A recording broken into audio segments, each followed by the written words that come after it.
Buenas a todos. Hoy tengo el placer de estar aquí con José Rasti, profesor de la Universidad de Psicología de la Universidad de Oviedo y coautor junto a Mariano Pérez de este libro Nadie nace en un cuerpo equivocado. Desde luego no se puede decir que haya dejado indiferente a nadie, ¿verdad? Sí, ha sido un libro que ha creado bastante polémica y ha tenido bastantes repercusiones así de todo tipo, ¿no? Pero las polémicas han servido para que el libro se conozca también, ¿no? Yo tengo aquí la cuarta edición, no sé por cuál vais ahora. Bueno, pues vamos por la 12. O sea, estamos verdaderamente lanzados y sin duda alguna las polémicas han ayudado a esto, ¿no? Ha sido polémico, aunque también en honor a la justicia habría que decir que hemos recibido 10 veces más apoyos que críticas, ¿no? Desde que salió publicado el libro, pues más o menos hará un año, un poco menos de un año, pues nuestro email es un goteo permanente diario, ¿no? De mensajes de familias, de profesores, de médicos, de colegas, alabando el libro que hemos hecho. Y bueno, yo qué sé, las redes sociales, yo creo que también el cómputo general es abrumadoramente a favor, ¿verdad?, del libro, ¿no? Esto no quita, faltaría más para que haya una minoría que haya entendido que el libro es intolerable y que haya una minoría de esa minoría, a su vez, que haya entendido que debería estar prohibido y que no se puede permitir su difusión. Y esa minoría de la minoría pues nos ha dado momentos muy entretenidos a lo largo del 2022. Yo creo de todas las maneras, y esto es una reflexión mía, que incluso aunque fuera una minoría la que le ha gustado y una mayoría que por la alienación que vivimos tuviera un rechazo, yo creo que el poder plantear el debate encima de la mesa, que creo que es lo que ha hecho este libro, creo que es más importante que conseguir muchas simpatías o no, porque que se hable de ello es ya una vía hacia poder solucionar todo este problema. Y en ese sentido, Sí, me ha encantado el libro. A mí el capítulo 1 es el que más me gusta porque aclaras cosas que luego hablaremos. Me parece sí. muy divulgativo y muy de que se lo puedo regalar a mi padre y que le va a gustar. O sea, es decir, que está hecho para que la gente lo entienda y para llegar a la gente. Y en ese sentido, pues darte las gracias como lector, porque a ti y a tu compañero, que lo hayáis hecho así.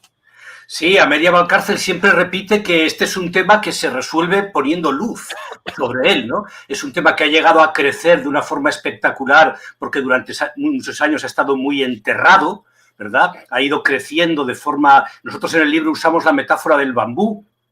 Cuando tú plantas el bambú puede estar 5 o 6 años sin aparecer en superficie, parece que la semilla ha muerto y que no ha dado su fruto, y luego de pronto crece a toda velocidad, ¿no?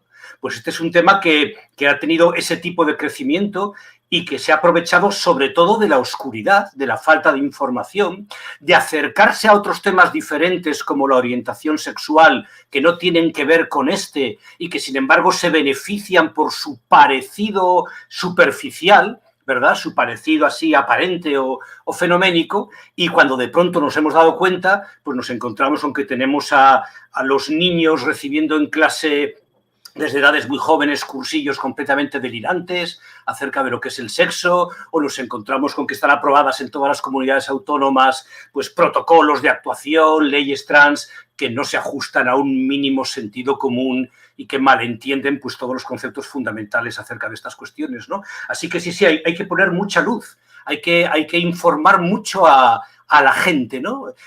Nadie se mueve en estos temas, nadie se informa salvo que le toque el tema de cerca o sea un profesional del tema, como es el caso de Marino y mío.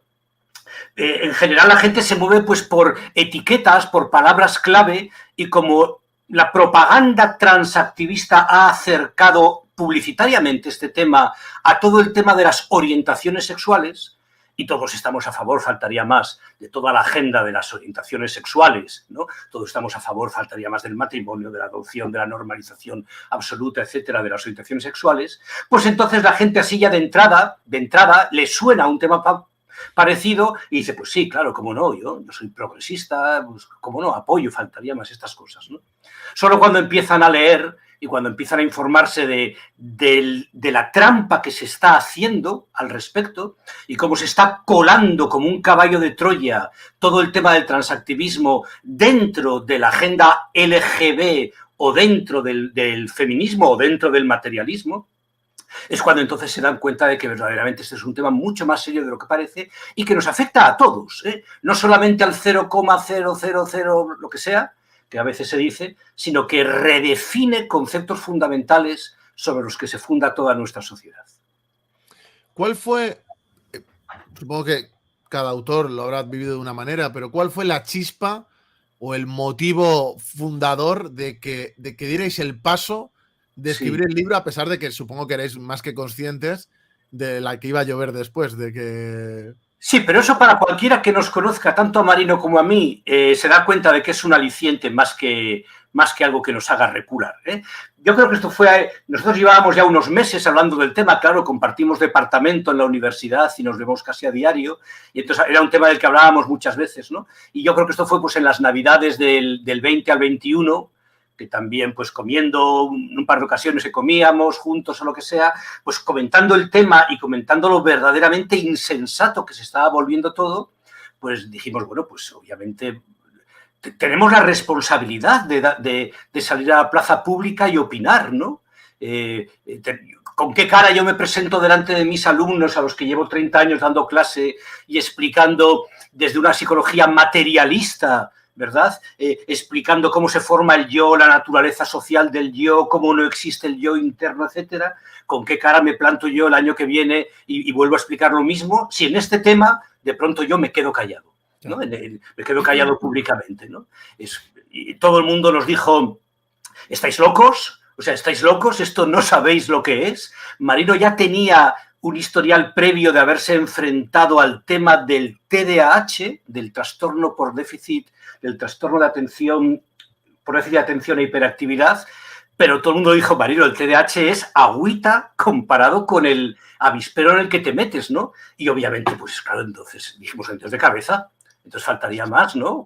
O sea, si esto es un avispero todavía más gordo, pues faltaría más a por él, ¿no? Así fue.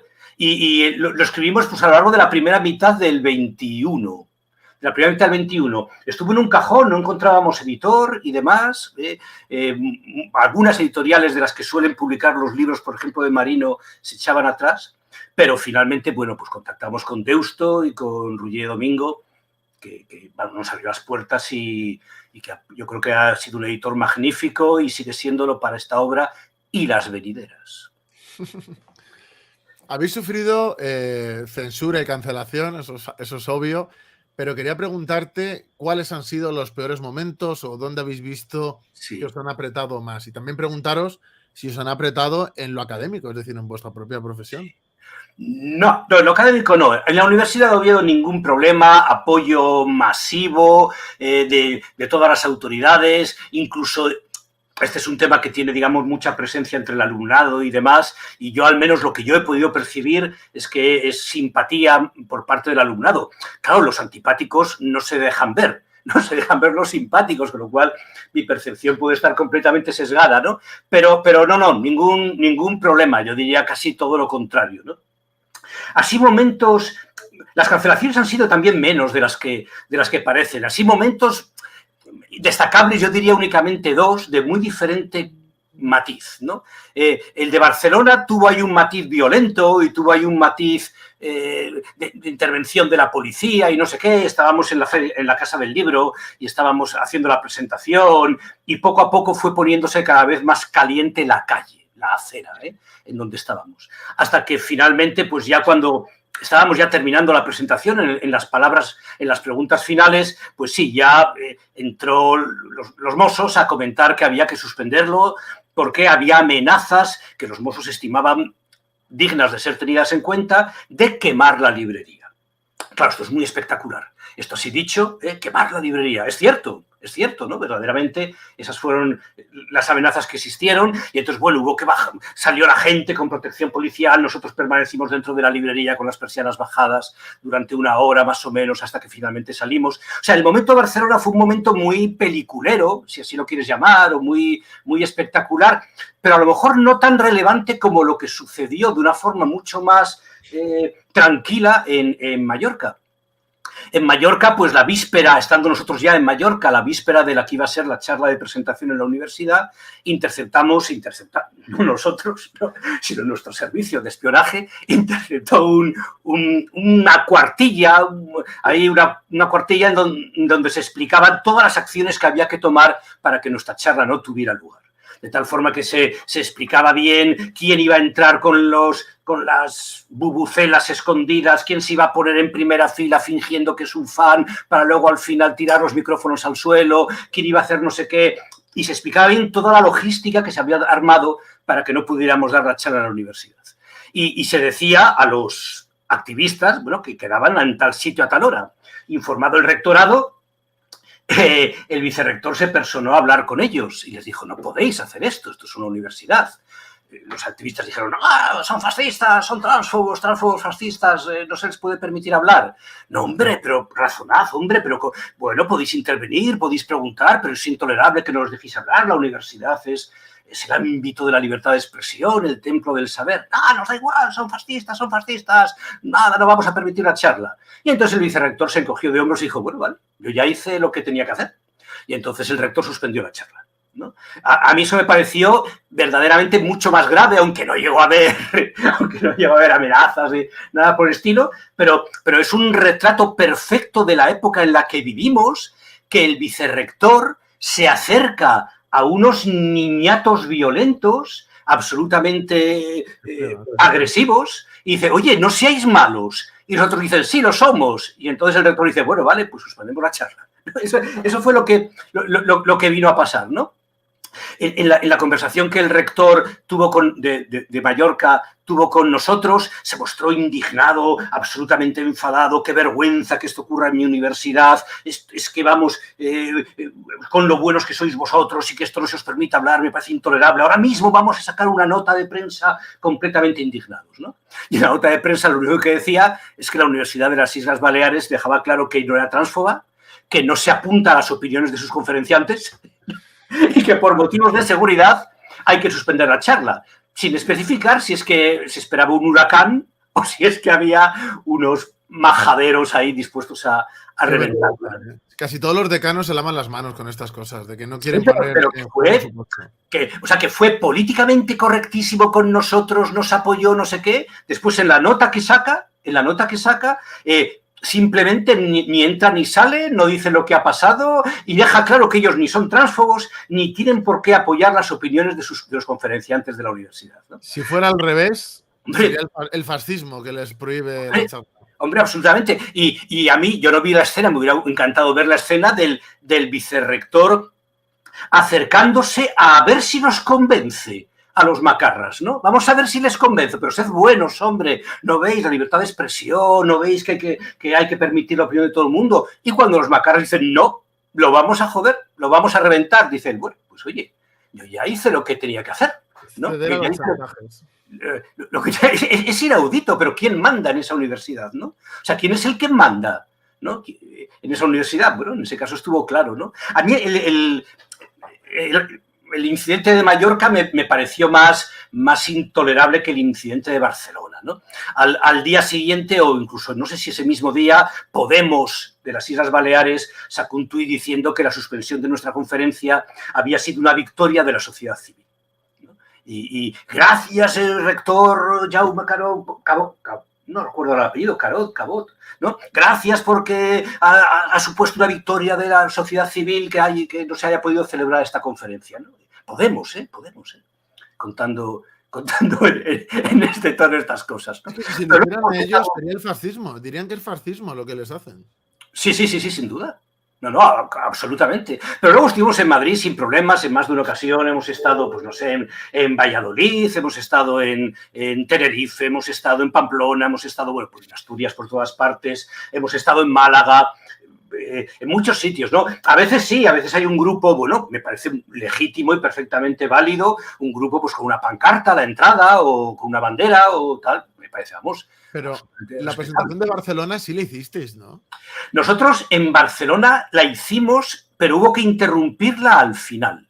O sea, la empezamos a hacer, había mucha policía, ¿no? Y la acera se fue poniendo cada vez más caliente. Y entonces sí, efectivamente, era ya con las preguntas del final, ya cuando el público ya hacía algunas preguntas, cuando hubo ya que interrumpir ahí el acto, ¿no? Con lo cual, bueno, nosotros sentimos que lo hicimos, ¿eh? O sea, que conseguimos presentar en Barcelona, que es un poquitín como haberse metido en el Reichstag, ¿no? La gente no lo sabe, pero Barcelona posiblemente sea el peor sitio de España para oponerse a esta izquierda posmoderna y a esta gente en Sí, sí, concreto. sí, claro, cómo Es no. donde más fuerza tienen, donde más violentos son, donde Sí, más tienen incluso con la propia policía, de que porque esto pasa en Madrid, la policía les echa palos. O sea, eso son cosas que yo las veo inauditas. Yo cuando lo vi me parecía un verdadero crimen, porque claro, esto sienta un precedente. De la próxima vez, un poquito no, más. En la sí, universidad, boicoteamos el acto. ¿Qué vamos a hacer? sí, Cada vez que venga alguien, le boicoteamos el acto. sí. Lo que pasa es que son tontos. Es decir, atendiendo a sus propios intereses, no deberían hacer ese tipo de comportamientos así, de reventar actos, porque siempre termina revirtiendo en contra de ellos y a favor de nosotros. O sea, si permitieran que el acto se celebrase sin más, pues efectivamente ahí daríamos la charla que fuera, la conferencia, la presentación para las 100 personas que están ahí y resuelto. Pero de la otra manera, prensa, televisión, entrevistas, pues es una promoción, es una campaña de promoción que pareciera que la estuviéramos pagando nosotros, ¿no? Con lo cual demuestra además tener muy pocas luces o no sé cómo decirlo, o estar más movidos por motivos narcisistas, emocionales, que por verdaderamente una estrategia para intentar contener lo que para ellos pues es un transfobia o es, yo no sé cómo, o fascismo, ¿no? Lo llamarían seguro, ¿no? Manda Sí, huevos. seguro. Y la universidad, o sea, ya no por el libro, sino en general esta ideología, ¿cómo has visto la implantación en estos últimos 10 años, por así Sí. decirlo? Yo no he hablado con nadie de mi entorno me refiero no solamente de Oviedo, sino de otras facultades, que no esté de acuerdo con esto. Otra cosa muy diferente es que se quieran significar en público afirmándolo, ¿no? La universidad pues se ha convertido en una guardería, ¿verdad?, de clientes a los que hay que complacer porque te van a evaluar, porque a su vez, ¿qué quiero yo meterme en este lío si a lo mejor polemizo con otro profesor al que me lo voy a encontrar en un tribunal de oposiciones para la cátedra dentro de 5 años, ¿no? O para qué me voy a meter yo en este asunto y si a lo mejor no me publican el artículo en la revista al que lo mando, si hablo de sexo en vez de hablar de género y no pongo terceras o cuartas casillas a la hora de registrar el sexo, ¿no? Con lo cual, bueno, la universidad se ha convertido en una farsa compartida por profesores y alumnos, en donde cada uno sabe que es una farsa, pero le viene bien mantenerla. Es una situación donde ambas partes ganan y en donde lo que quiere el profesorado, sobre todo, es no meterse en problemas, ¿no? Lo ha sido siempre, tampoco es cosa de ahora, ¿no? Lo fue en la época de Franco, lo fue en muchas épocas históricas. La universidad, que pasa siempre por ser un sitio prestigioso y glorioso, heroico, el templo del saber y no sé qué, al final es una institución acomodaticia y cobarde, ¿no? Como todas las instituciones poderosas. Por otro lado, ¿no? No es nada especial, ¿no? Y si además de ser acomodaticio y cobarde puedes ir de que eres moralmente superior a los demás, pues entonces ya te haces de esta izquierda woke, ¿no? Que es cobarde, acomodaticia, moralmente superior y tal, pues ya vamos, es como matar 5 pájaros. Por meternos bueno, totalmente de acuerdo con esto que has dicho, por meternos un poco en materia del libro, me gustaría preguntarte una serie de cuestiones, pero antes, en vista un poco de lo que has dicho ahora y de lo que hemos hablado antes del sexo asignado, me gustaría que hablaras de que el sexo asignado, o sea, lo que pone en tu DNI, sí, que eso en realidad no es una. O sea, tú te puedes asignar lo que tú quieras, que el sexo existe independientemente, o sea, no es un tipo de sexo el asignado. Y también quería preguntarte de que en este delirio que hay con esto, con esta ideología, claro, ellos dicen que el sexo es asignado y que el género también, ¿no? Y yo, por ejemplo, sí. cuando hemos ido a hacer entrevistas a gente en sus manifestaciones, les preguntamos y les decimos, pero si los dos son asignados, ¿qué diferencia hay, no? Y cuando ya llega ahí, como que le implosiona, ya no sabe ni qué decir, ¿no? Y quería que hablaras un poco sobre este tema de la asignación, aunque luego te preguntaré sobre el sexo en sí, pero sobre esa asignación del sexo o incluso, bueno, tú antes lo has dicho, el sexo registral, que creo que queda bastante mejor. Sí, tú fíjate que la candidata a la alcaldía, creo que es de Guadalajara, no quisiera equivocarme, de Guadalajara de Podemos, ¿verdad?, que es una mujer trans, en un debate, en una charla, comentó que te asignan unos genitales al nacer. Con estas palabras, habló de los genitales asignados al nacer. Se ve que se vino arriba o bueno, no sé. Estamos ante un problema que tiene una importantísima dimensión lingüística y que se apoya en 20 términos malentendidos y falaces, 20 términos tramposos que se manejan para crear una retórica que se autosustenta, que se sostiene en el aire, como era el barón de Munchausen, ¿no? El que se tiraba de los zapatos hacia arriba para flotar, ¿no? Y una de las 20 palabras que son utilizadas de forma tramposa es la idea de que el sexo se asigna al nacer. Bueno, la secretaria de Igualdad del Partido Laborista Británico dijo claramente con estas palabras, abro comillas, los bebés nacen sin sexo. Los bebés nacen sin sexo, ¿no? Bueno, esto no deja de ser sorprendente, ¿no? Entendemos que eso es pura metafísica, en donde se supone, ¿verdad?, que los bebés nacen con ciertas hormonas, sí, con ciertas gónadas, sí, con ciertos cromosomas, sí, pero sin sexo. Entonces, existen los cromosomas, las gónadas, no sé qué, pero no existe el sexo, ¿no? El sexo es algo que nos inventamos malinterpretando esas casuísticas acerca de todos esos elementos, ¿no? Y claramente entendemos, bueno, que eso es un error, ¿no? Apoyándose en una filosofía posmoderna completamente barata, en un constructivismo barato, según el cual en verdad nada existe, sino que todo lo inventamos los humanos a través del lenguaje, ¿no? Existen los cromosomas, pero no el sexo, etcétera. Pues lo que en verdad hacemos es retraernos al Linneo, al siglo XVIII, en donde parecería que los fenómenos biológicos se definen por su fisicalidad y no por su función. El sexo, efectivamente, no se asigna al nacer, se constata. Se constata, se registra, se anota, se observa, no sé cómo, cualquier palabra de estas podría ser adecuada, y lo que se constata sobre todo, y es importantísimo, y es lo primero que han preguntado las madres y a lo largo de toda la historia de la humanidad, en el primer momento, el punto cero del nacimiento, la primera pregunta ¿es niño o es niña? En todas las culturas del planeta Tierra, ¿no? Porque a partir de ese punto cero del nacimiento hay que colocar al niño o a la niña en una cinta transportadora o en otra, según cuál vaya a ser la función reproductora que esa persona va a hacer, ¿no? Y las excepciones, ya, pero es que a lo mejor, bueno, cuando sea mayor esta persona no se reproduce, o ya, es que a lo mejor, eso es... Quiero decir, eso es el término de error que cualquier ingeniería social prevé. Faltaría más, ¿no? Ya sé que va a haber un pequeño porcentaje de casos en donde personas que nacen con penes no se reproduzcan o personas que nacen con vaginas no se reproduzcan. Y entonces, las cosas a las que se destinan a unos y a otros, en ese caso no tendría sentido, pero eso es un mínimo término de error que cualquier ingeniería social permite, ¿no?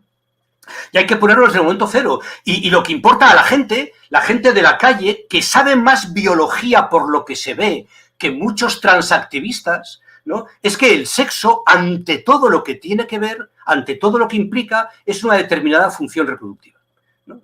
Efectivamente, o sea, cuando la madre que acaba de dar a luz en este preciso momento pregunta, ¿ha sido niño o niña?, está preguntando, ¿fecundará o gestará en el futuro? ¿No? ¿Le llevará 2 minutos tener un hijo y podrá tener 200 o 2000 a lo largo de su vida? ¿O le llevará 2 años tener un hijo y podrá tener, en el que estará ocupado en ello, y podrá tener 10 como mucho, 15 como mucho hijos a lo largo de su vida? Esa es la pregunta, ¿no? Porque efectivamente el sexo tiene que ver ante todo con la función reproductiva. Y las gónadas, los cromosomas, los gametos, etcétera, los genitales y todo, gira todo alrededor de la reproducción. No están al mismo plano que la reproducción. Comentábamos antes, en unos minutos previos a encender el vídeo, pues eso, que imaginemos que alguien estudiara el ojo y estudiara la retina y la córnea y la pupila y el nervio óptico y no sé qué y tal cual, al margen de la visión, sin atender que los ojos son para ver, ¿no?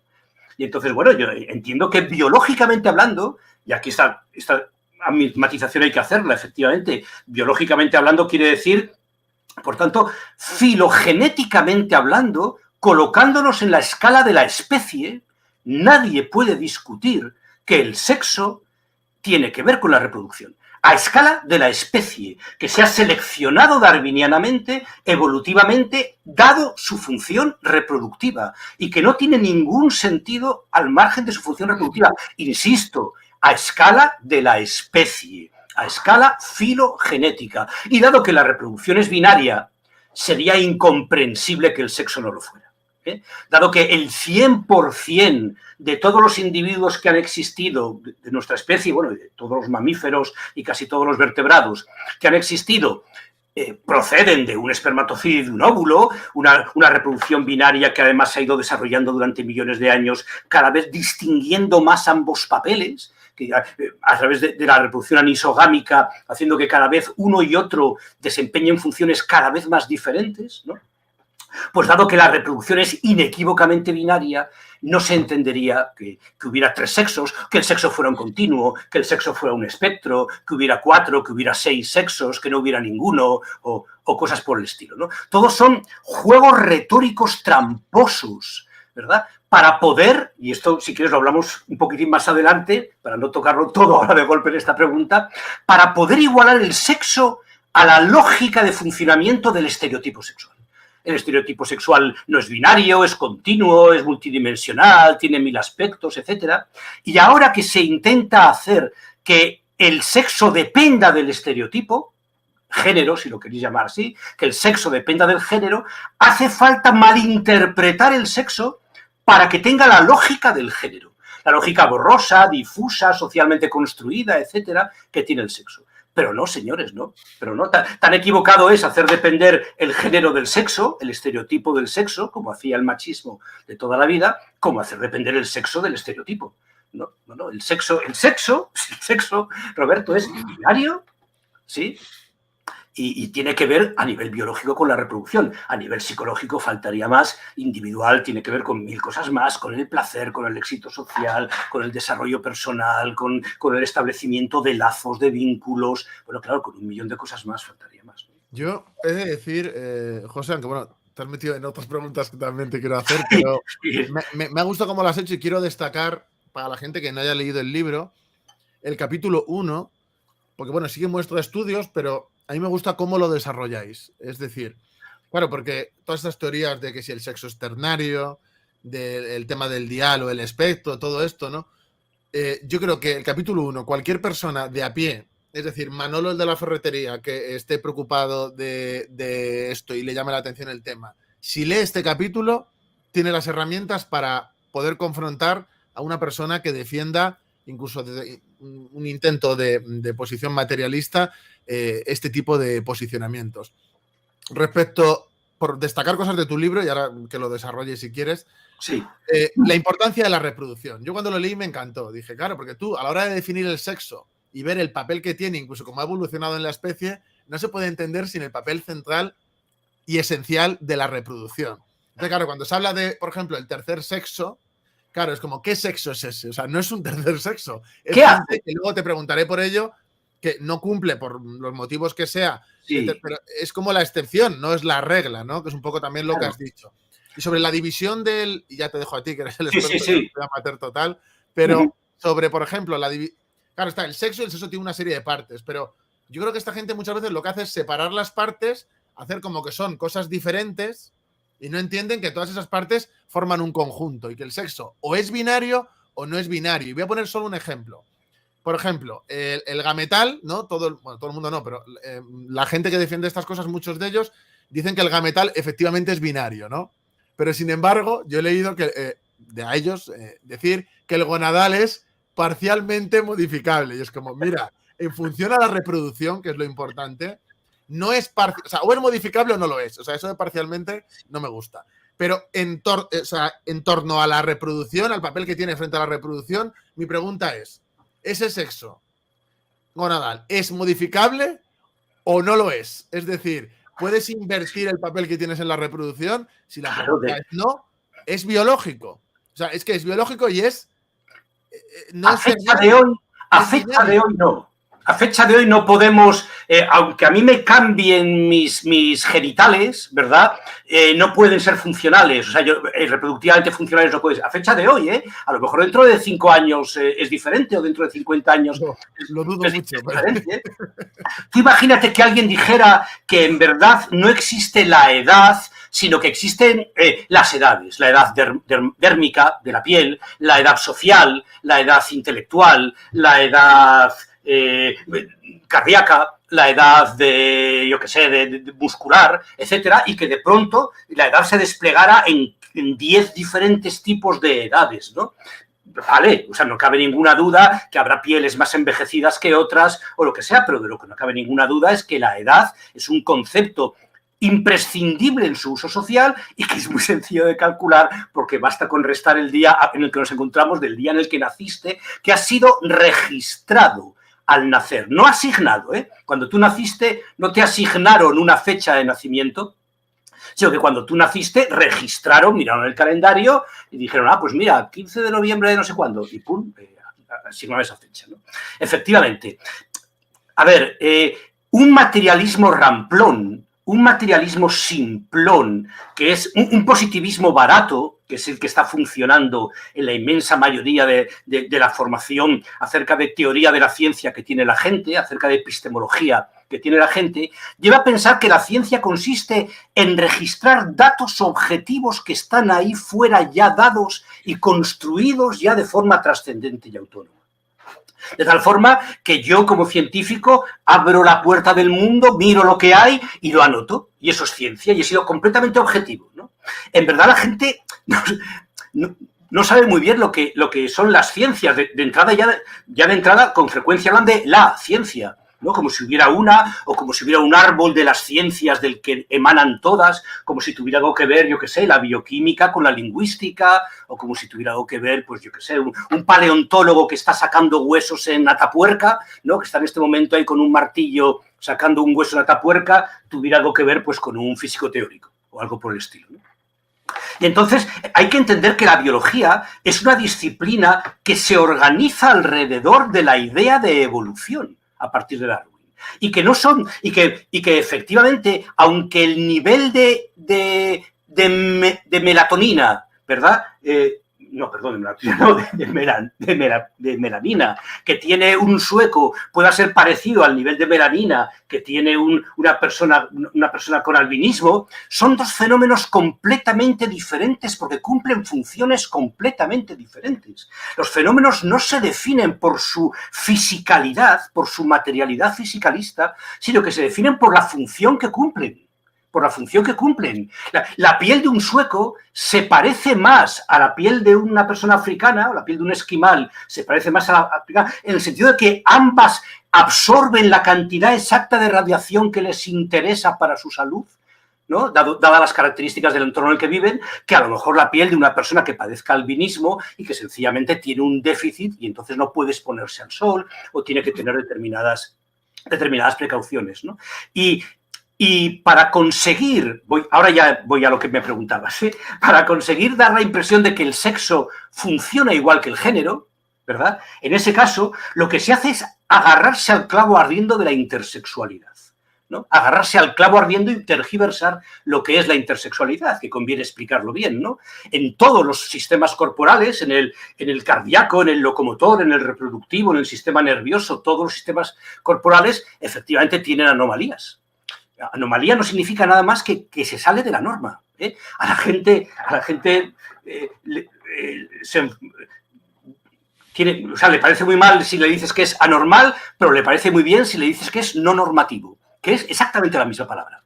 Es exactamente la misma palabra, ¿eh? No, es que tú eres un anormal, oye, no me insultes, no, es que tú eres un normativo, sí, soy no normativo. Efectivamente, ¿no? Es exactamente salirse de la norma, ¿no? Pues efectivamente en todos los órganos, en todos los sistemas corporales, pues 1 de cada 1000, 1 de cada 2000, 1 de cada 5000 pueden nacer con alguna alteración. Hay personas que nacen con 6 dedos en las manos, hay personas que no nacen con 4 cavidades en el corazón, etc. Y en el sistema reproductor, efectivamente, también hay esas anomalías, ¿no? En el sistema reproductor es cierto que alrededor, en el orden del 1 por cada 5000, ¿no? Personas nacen pues con alteraciones gonadales, hormonales, cromosómicas, etcétera, que se apartan, digamos, del canon, del estándar de lo que son los varones y las mujeres. Pero estas anomalías, hay registradas más de 40, estas anomalías no forman un continuo entre varón y mujer. Esto ha de quedar muy claramente entendido. Es decir, la intersexualidad no tiene nada de entre sexos, ¿sí? Es cierto que ese es el nombre que ha recibido. Bueno, antiguamente se les llamaba hermafroditas, algún caso de ellos se les llamaba hermafroditas, que también es una etimología mal elegida, ¿no? Porque no son Hermes y Afrodita a la vez, ¿no? Y de la misma manera, las personas intersexuales, aunque ese es el nombre con el que se las designa, no están entre sexos. Es que sería gravísimo entender que hay un continuo entre mujeres y varones, de tal forma que una persona con síndrome de Turner pues es un 80% mujer y un 20% varón, y alguien con lo que sea, ¿no? Síndrome de Klinefelter, pues es un 93% varón y un 7% mujer, ¿no?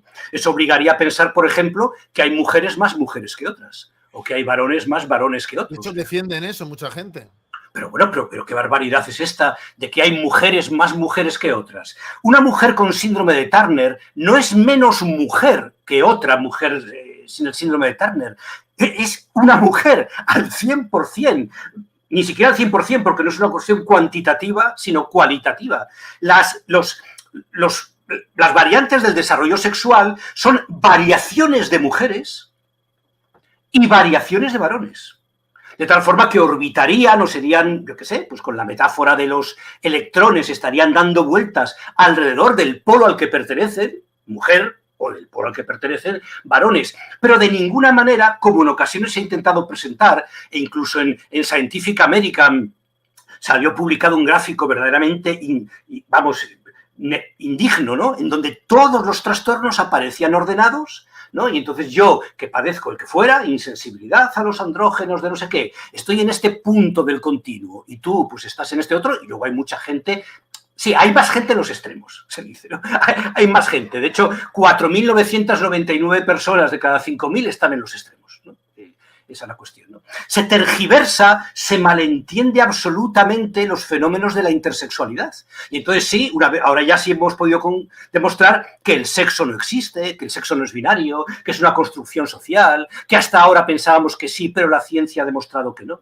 No, la ciencia lo que ha demostrado es que hay que tener un poco de fundamentos filosóficos para ser científico, si no quieres ir cayendo en todas las falacias del mundo, ¿no? En todas las falacias que ideológicamente te puedan vender que tú te las vas a comer con patatas. Sin duda. Y además hay que tener en cuenta, aparte de todo lo que has dicho, que el tema de la intersexualidad es que ellos lo intentan vender, sobre todo relacionándolo con la disforia y demás, como si fuera algo numéricamente, y es una cosa que a nivel porcentual, lo que es la población, es una cosa que afecta a muy pocas personas en proporción. Sí, efectivamente, lo cual no quita para que esas personas merezcan toda la atención del mundo, merezcan, digamos, la mejor ayuda sanitaria que puedan necesitar. En ocasiones son trastornos con mucha dimensión sanitaria, obviamente son trastornos crónicos, con muchísimas repercusiones sociales que pueden dificultar la vida de estas personas, y faltaría más hacer todos los esfuerzos y destinar todos los presupuestos que hagan falta para atenderlos bien. Pero el primer paso para atender bien a cualquier persona ante cualquier problema es entender bien qué les sucede, ¿no? Es entender bien qué es lo que les sucede, ¿no? Y efectivamente, si entendemos mal lo que es la intersexualidad, ¿no? Si pensamos que es el estadio, una manifestación más de cómo es el sexo humano al mismo nivel que el varón, digamos, estándar, o que la mujer estándar, pues otra más al mismo nivel de lógica. No, son funcionalmente muy diferentes. Funcionalmente muy diferentes. Pero ¿quién eres tú para decir qué es anómalo y qué no es anómalo? No, yo no soy nadie, es que lo dijo Darwin, no lo digo yo, es que hay un concepto que separa, que no tiene ninguna valoración moral, que tener 3 pezones no tiene nada ni de bueno ni de malo, tener un ojo de cada color, ¿verdad? Como tenía David Bowie, no tiene nada ni de bueno ni de malo, pero simplemente es una anomalía, ¿no? Y bueno, como tal habrá que entender cómo ocurre, para qué sirve, cómo se produce, cómo se transmite, o ayudar en caso de que provoque algún tipo de inconveniente, algún tipo de incomodidad a la persona que la tiene. Pero en principio, o sea, todos tenemos 1000, ¿no? Todos tenemos 1000 anomalías biológicas en nuestro cuerpo. Sí, y eso no hace que toda la sociedad tenga que organizarse y dividirse. Claro, tú imagínate que alguien propusiera que, dado que una de cada 1000 personas, 5 veces más que la intersexualidad, es la polidactilia, es decir, es tener más de 10 dedos en las manos. Eso ocurre 5 veces más que la intersexualidad. Imagínate que alguien dijera que el sistema métrico decimal, que está basado en los 10 dedos de las manos, es excluyente de las personas con polidactilia.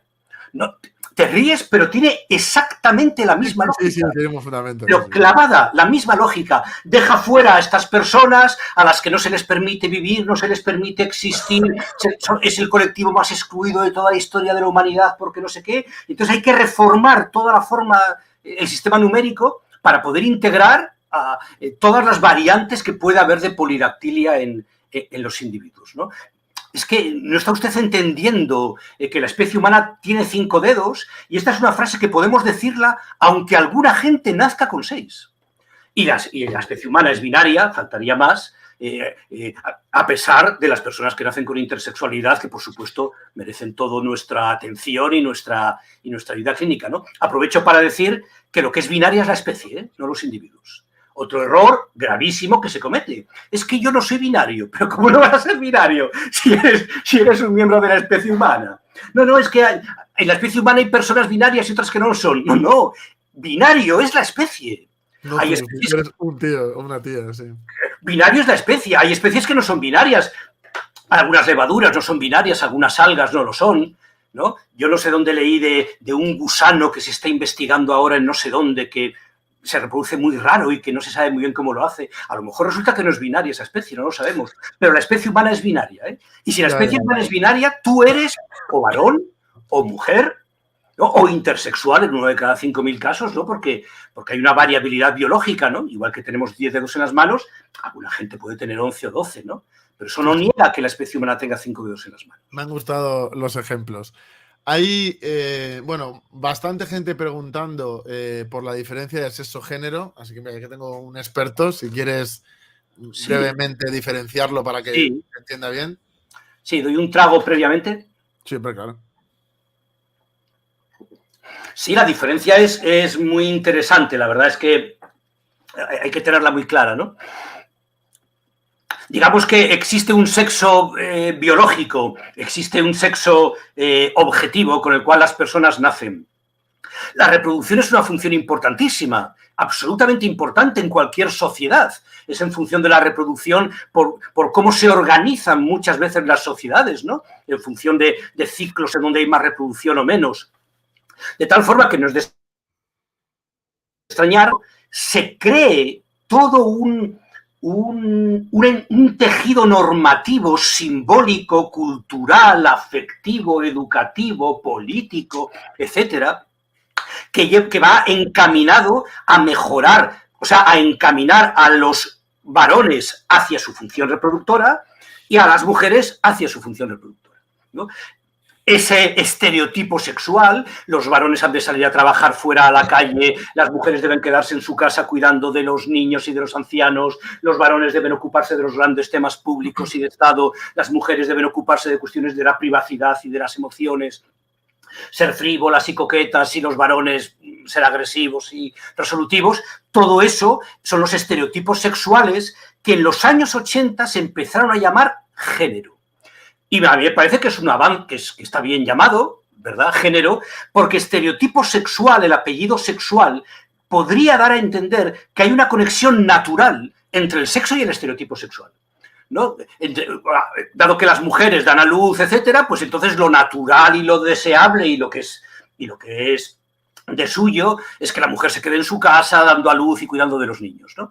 Por el contrario, para borrar toda sospecha de que el estereotipo sea natural respecto del sexo, se propone un nuevo término que es género, y entonces sexo y género quedan a la par, como elementos completamente independientes. El género es una construcción cultural, es una construcción que tiende, como todas las construcciones culturales, que tiende a perpetuar relaciones de poder, de tal manera que las estructuras machistas, básicamente, que están en la sociedad, quedan perpetuadas a través de estos estereotipos sexuales, ¿no? Y entonces la teoría básicamente feminista, son las autoras feministas básicamente de los años 80, las que separan estos dos ámbitos para decir, no, cuidado, el género es completamente independiente del sexo, ¿no? Y no depende, no es un epifenómeno del sexo, no es un elemento secundario del sexo.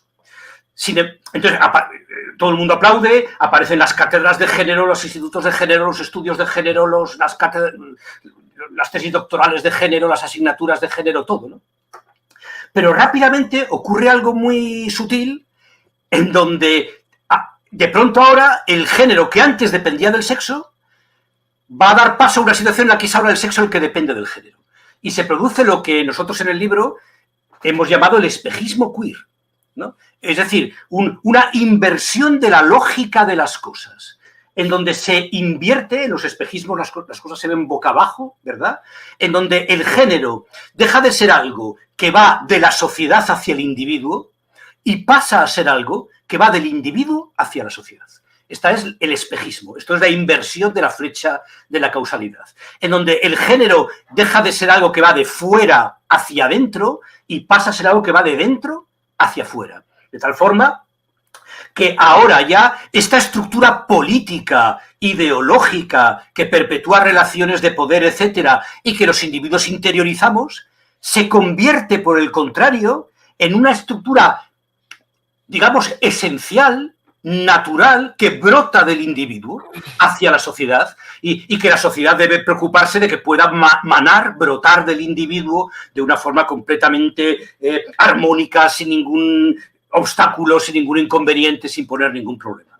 Todo esto, claro, los que llevamos ya 1000 años en el campo de la psicología, pues oímos estas cosas e inmediatamente pensamos en los autores humanistas de los años 60, en toda la psicología neoliberal que aparece fundamentalmente en Estados Unidos, sobre todo en California, ¿verdad? Pues en Abraham Maslow, en Carl Rogers, ¿verdad? En Rollo May, en todos estos autores que desarrollaron esta idea de ser uno mismo como meta de la vida y que siempre se resistieran a explicar de dónde proviene ese uno mismo. El uno mismo brota de ti y entonces la sociedad debe aceptarlo y asumirlo.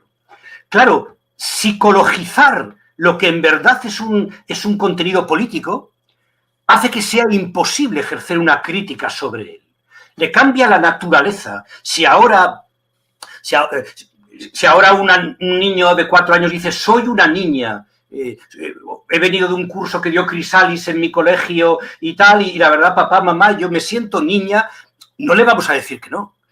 ¿Y por qué te sientes niña? No, es que me gusta mucho la tal princesa de Disney y quisiera empezar a vestir de esta manera y prefiero saltar a la comba y hacerme selfies, yo qué sé, que jugar al fútbol o lo que sea. No vamos a decir, oye, Marolín, tú eres un machista. No podemos decir eso, ¿no? El espejismo queer, invertir la causalidad, malinterpretar lo que es la identidad de género, malinterpretar lo que es el estereotipo sexual, ¿no? Provoca que todo se ponga patas abajo y que al final, intentando ser más progres que nadie, seamos más fachas que nadie. Intentando ser más progres que nadie, ¿verdad? El ejemplo perfecto lo tenemos en el gobierno en esta legislatura. Lo que conseguimos finalmente es que antes a una niña que jugaba al fútbol se le decía, oye, no juegues al fútbol, que eres una niña, y ahora se le dice, oye, no seas una niña que estás jugando al fútbol.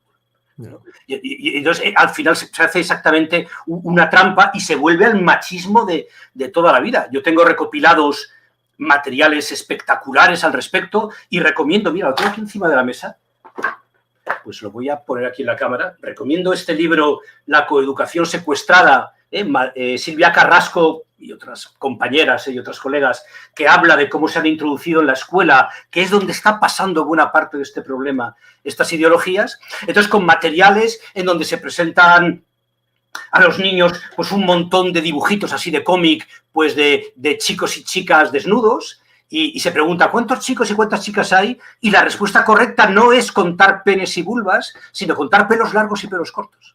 Esa es la respuesta correcta. Y eso está ocurriendo. Eso se está contando hoy, mañana, cuando sea, se está contando en la escuela, ¿no? Efectivamente, ¿no? O en donde se cuenta, pues, que la señorita Pepita estaba muy angustiada porque en su clase había una alumna muy revoltosa que estaba todo el día revolviendo y que jugaba al fútbol y se pintaba bigotes y no le importaba perder los pendientes y la coleta o no sé qué, hasta que de pronto descubrieron que en verdad era un niño. Y entonces, a partir de que descubrieron que era un niño, pues entonces ya todo fue armónico y todo fue pacífico y todo fue maravilloso, ¿no? Y eso se está contando a niños de 5 años de edad. Sí, que ¿no? Lo condicionan. Hombre, con la mejor voluntad del mundo, los centros educativos encargan a asociaciones transactivistas los talleres de formación afectivo-sexual, porque suenan a que ellos sabrán de esto, ¿no? Ellos sabrán de esto, vamos a ser más modernos que nadie, ¿no? Efectivamente, ¿no? Y llegan los transactivistas y cuentan estas historias. O sea, todos estos materiales están a disposición de cualquiera que los quiera consultar, ¿no? Es verdaderamente terrible lo que está ocurriendo. De hecho, las dos preguntas siguientes, que yo creo que las has medio contestado ya. Una era, ¿cómo crees que vas a afectar, o sea, que va a afectar toda esta ideología al problema de la disforia, que han salido sobre todo de Inglaterra y de Estados Unidos, estudios que se han multiplicado, sobre todo en mujeres, o sea, en niñas? Sí, sí. Que en ese sentido, bueno, si quieres decir algo al respecto. Sí, sí, los datos que manejamos son verdaderamente alarmantes. Son verdaderamente alarmantes. Ya desde los estudios, bueno, clásicos tendrán un año y medio a lo mejor, los estudios en Tavistock, en Londres, el centro de referencia de estas cuestiones, en donde efectivamente, pues en el plazo de 9 años o 10 años se registró un aumento del 4.500%. Es decir, se multiplicó por 45 el número de jóvenes que demandaban ayuda para cambiar de sexo, ¿verdad? Que demandaban una intervención médica, hormonal, bloqueadores de la pubertad, después hormonas, si acaso ya posteriormente cirugía, etcétera. Se multiplicó por 45. Pero en todos los sitios donde se está estudiando esto aparecen cifras muy parecidas. Justamente también, de nuevo, mira, vuelvo a citar otra vez a Silvia Carrasco, que al Frente de Feministas de Cataluña ha dirigido un estudio perfectamente impecable acerca de Transit, que es, digamos, el centro de referencia de la atención a personas trans de la Generalitat de Cataluña, y que la curva de crecimiento de los casos es aterradora, ¿no? También se ha registrado un crecimiento, pues en este momento ya no recuerdo, pero que está en la órbita de Transit, perdón, de Tavistock o más, ¿no? Yo creo que estamos hablando de que se ha multiplicado por 70 el número de personas. De hecho, si no recuerdo mal, yo creo que atendió a 19 casos en el año 2012 y atendió a 1.456 casos en el año 2021, ¿no? O sea, de 19 a 1.456, ¿no? El aumento está siendo espectacular, lo cual desde luego hace sospechar que estamos ante un fenómeno parecido a otros fenómenos que con cifras similares o con un perfil similar han ocurrido a lo largo del siglo XX y que tienden a afectar muy mayoritariamente a chicas adolescentes, ¿no? La adolescencia es una etapa particularmente complicada, efectivamente, pero en donde se está produciendo una guerra cultural que se materializa en el propio cuerpo de los adolescentes, ¿no? Esto lleva pasando ya desde la histeria freudiana. Pasó con la histeria freudiana, pasó con la personalidad múltiple, con el trastorno de personalidad borderline, con todos los trastornos de alimentación, ¿no? El gran boom de la anorexia que tuvimos, de los trastornos de alimentación que tuvimos hace 20 años o 25, una cosa así, ¿no? Y ahora está ocurriendo con esto. Es decir, el debut en la vida sexual, el debut en el cuerpo sexuado de las personas adolescentes, de las y los adolescentes, mayoritariamente las, es muy conflictivo, ¿no? Y en ocasiones se llega al extremo, es muy curioso, porque si algo tienen en común todos estos casos que te he citado, es que en todos ellos hay tasas muy altas de autolesiones, hay tasas muy altas de chicas que se hacen cortes, ¿verdad? Que se hacen cortes o que se autolesionan de alguna manera, que es ya, digamos, la plasmación material perfecta de la metáfora del cuerpo como un campo de batalla, del cuerpo como un objeto herible, ¿no? Que hay que herirlo porque se está disputando una batalla en él, ¿no? De tal forma que, bueno, esto ha dado lugar a toda una subcultura que es fascinante para los adolescentes. O sea, que tiene todos los ingredientes perfectos que nos hubieran fascinado a todos en la adolescencia, a ti, a mí, a todos, ¿verdad? Te da una estética, te da un grupo de hermanos con los que hacer piña absoluta, te da un enemigo clarísimo al que enfrentarse, te da una música, te da todo un universo simbólico, el manga, el anime, los pelos, determinadas formas de vestir, determinadas formas de peinarse, etcétera. Te da un lenguaje nuevo, o sea, ¿quién se puede resistir sobre eso? Habla sobre ti, sobre quién eres tú, y habla sobre el sexo, los dos temas por excelencia de la adolescencia, el sexo y quién soy yo.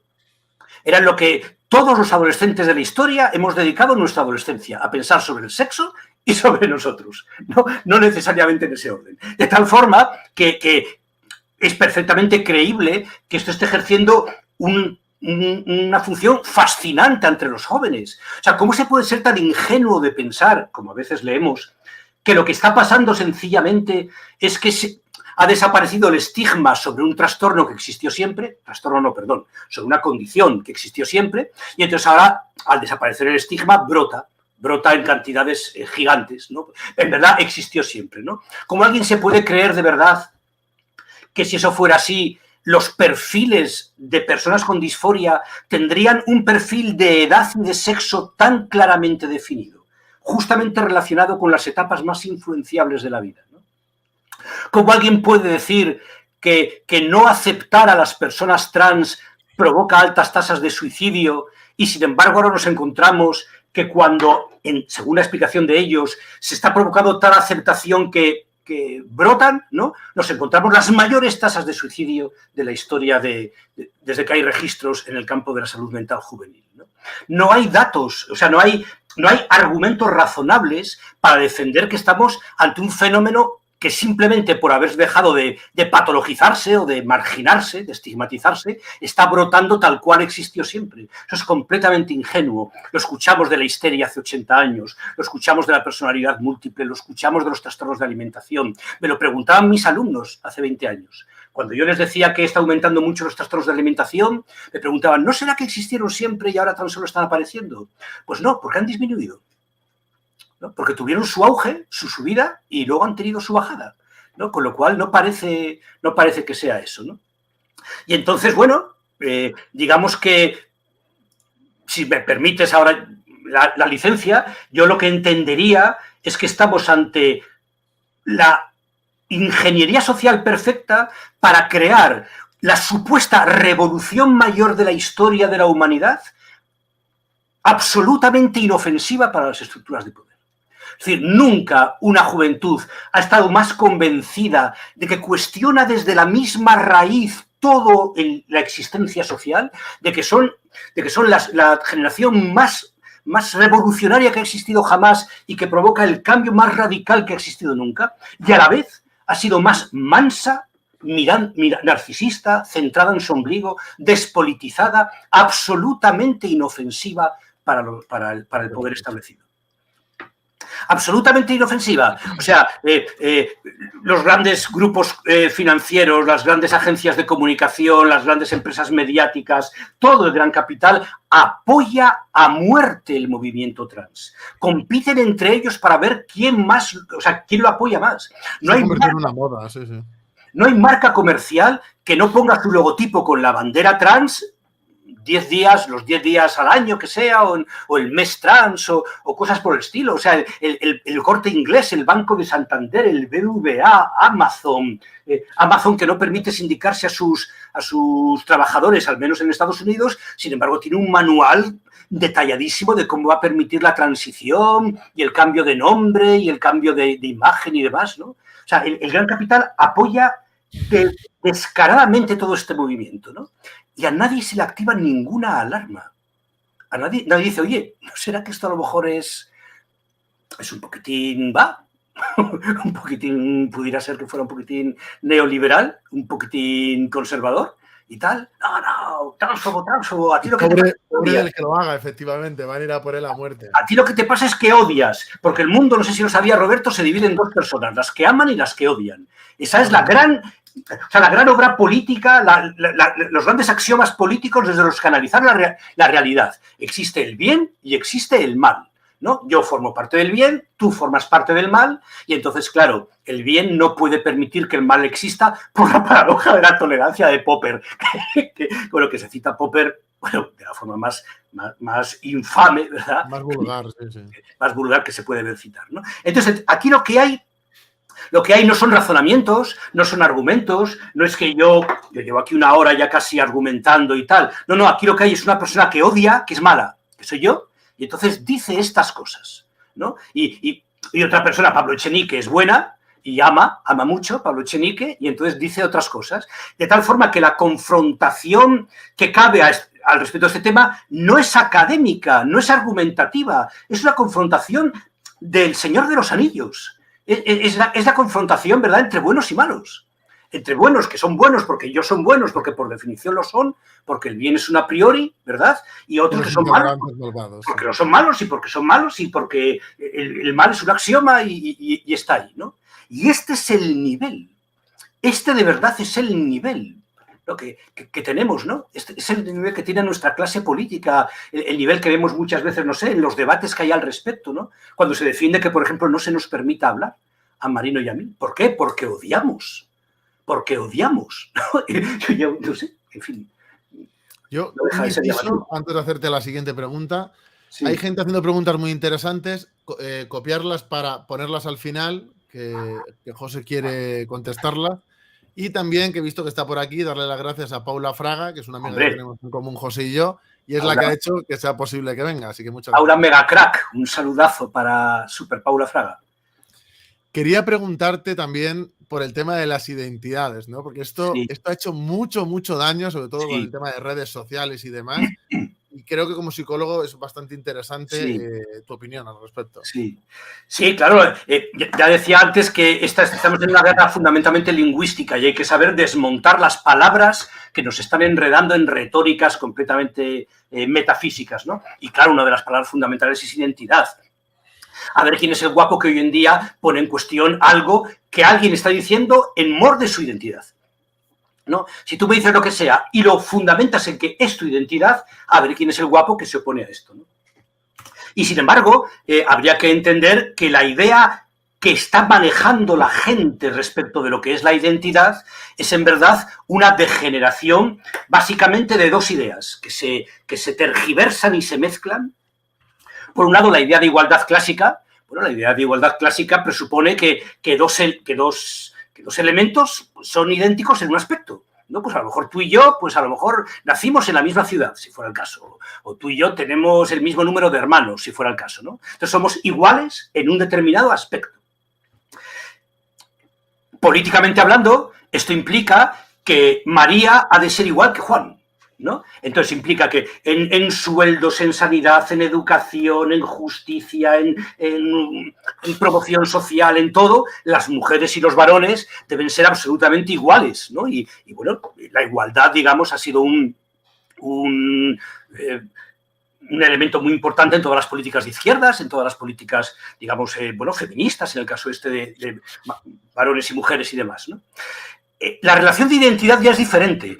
La relación de identidad ya es entre dos elementos que no se parecen en una variable, sino que parecen en todas, sino que son el mismo elemento, digamos, dicho dos veces. De ahí que la identidad por excelencia, la identidad elemental en toda la historia de Occidente es la identidad matemática, ¿no?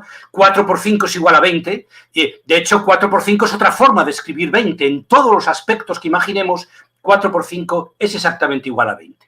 Aplicado al ámbito de la política ahora, esto implica, y aquí llega la trampa, ya no que María sea igual que Juan, sino que María sea igual que María.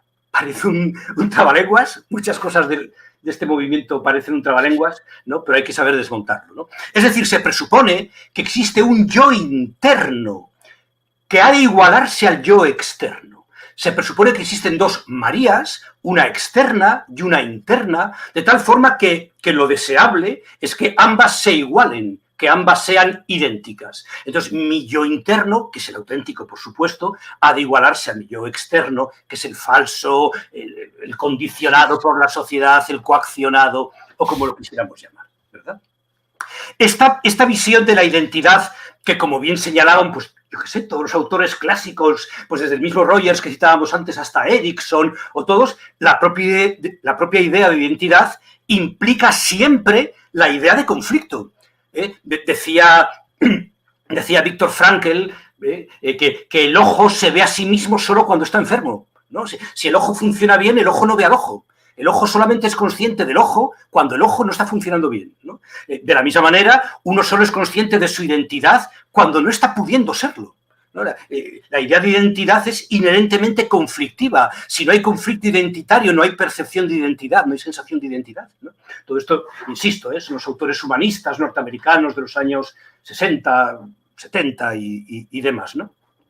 Pues bien, decía que esta idea de identidad, de que la persona debe ser ella misma, su yo externo debe igualarse a su yo interno, se aúna ahora con la tergiversación de la idea de autoimagen. La autoimagen es un tema que los psicólogos llevamos discutiendo toda la vida y estudiando toda la vida, que sí, yo qué sé, la autoimagen de las personas con anorexia, la autoimagen de las clases bajas, de las clases altas, la autoimagen de tal cultura o lo que sea, ¿no? Pero cuidado, porque la idea de autoimagen nunca implica que la autoimagen sea cierta. Una chica con anorexia puede tener la autoimagen de que en verdad pesa 100 kilos o de que está gordísima, ¿verdad? Aunque esté completamente esquelética. Y que sea su autoimagen no valida que verdaderamente esté gorda. Cuidado, que es la autoimagen, da igual, la autoimagen puede estar equivocada. De tal forma que la igualdad tergiversada y degenerada en identidad y la autoimagen como autopercepción, que puede estar equivocada, degenerada en identidad como autopercepción que no puede estar equivocada, porque la identidad no puede estar equivocada por definición, ¿no? Dan lugar a un concepto tan potente como el actual de identidad, en donde un pueblo oprimido, ¿no? La identidad aparece en la política con la identidad del pueblo alemán, ¿eh? Cuidadito que como estudiemos la historia del concepto de identidad y como estudiemos a Fichte, ¿verdad? Y estudiemos a Schelling y a todos los autores prefascistas, ¿no? del siglo XIX, nos vamos a llevar una sorpresa, ¿eh? Decía que estas identidades que siempre son cosas que no son intentando llegar a ser, ¿no? Pueblos, etcétera, Sabino Arana y el PNV y estas cosas, esta identidad colectiva o grupal, ahora aplicado al individuo, implica que yo soy mi auténtico yo y tengo que saber que tengo que poder serlo realmente. Se me tiene que permitir serlo la política. Pero claro, mi auténtico yo me acaba de decir McDonald's cuál es. El problema es que el auténtico yo no brota de mí. Es que ese auténtico yo no solamente no existe, sino que lo he aprendido en la publicidad. Estoy repitiendo exactamente el universo, ¿verdad? El abanico de deseos, de imágenes, de metáforas, de retóricas que me ha enseñado McDonald's y el Corte Inglés y Kellogg's, lo estoy repitiendo y lo estoy llamando mi auténtico yo. Entonces, hay que permitir que los individuos satisfagan todos los deseos narcisistas que la publicidad le ha enseñado y a permitirlo lo llamamos ser uno mismo. Lo cual, claro, es la trampa absolutamente, es perfecta, ¿no? Yo tengo muy documentado en clase, y dedico tiempo en clase, a contar campañas publicitarias concretas desde los años 30 del siglo pasado, ¿no? Desde los años 20, finales de los 20 del siglo pasado, en donde se ha ido creando la idea de que tenemos un yo interior que coincide con el producto que nos quieren vender. En donde ya las campañas no alaban las virtudes del producto, sino que alaban al consumidor del producto, ¿no? Y dicen que la identidad del consumidor consiste en consumir ese producto. Tal cerveza es fresca como tú, tal colonia es sofisticada como tú, tal coche es valiente como tú, tal lo que sea. Toda la publicidad es como tú, única como tú, especial como tú, hecha únicamente para ti, porque tú no eres como los demás, etc., ¿no? Y eso es lo que hace que finalmente una chica de 15 años en el 2023 en España diga mi identidad de género es tal. La palabra identidad ha venido de esto que, claro, a pinceladas muy rápidas y muy apresuradas he intentado dibujar un poco aquí, ¿no? Hay que desmontar las palabras, hay que desmontarlas, hay que acusarlas de ser falaces y metafísicas, que es lo que no son obvias, que como decíamos antes, cuando charlábamos antes de dar al botón de empezar a emitir, ¿no? No ocurren porque sí. No ocurren porque sí. Toda la teoría queer está montada sobre un gigantesco porque sí. Las cosas son así porque sí. Yo tengo mi identidad porque sí. Yo quiero comportarme de tal forma porque sí. Y todo intento de investigar el porqué de la conducta se considera transfobia, ¿no? Y no es verdad. Hay que desmontar estas palabras. No, es que asignado al nacer es metafísica, es que binarismo es entender mal la biología, es que intersexualidad es entender mal la biología, es que la identidad de la que usted me habla se la inventó McDonald's y Fichte, que no sé si es peor que se la haya inventado McDonald's, Fichte o los humanistas de los años 60, ¿no? Y demás, ¿no? Quería preguntarte también, ¿qué implicaciones crees que va a tener la nueva ley trans en la gente que somos críticos con todo esto?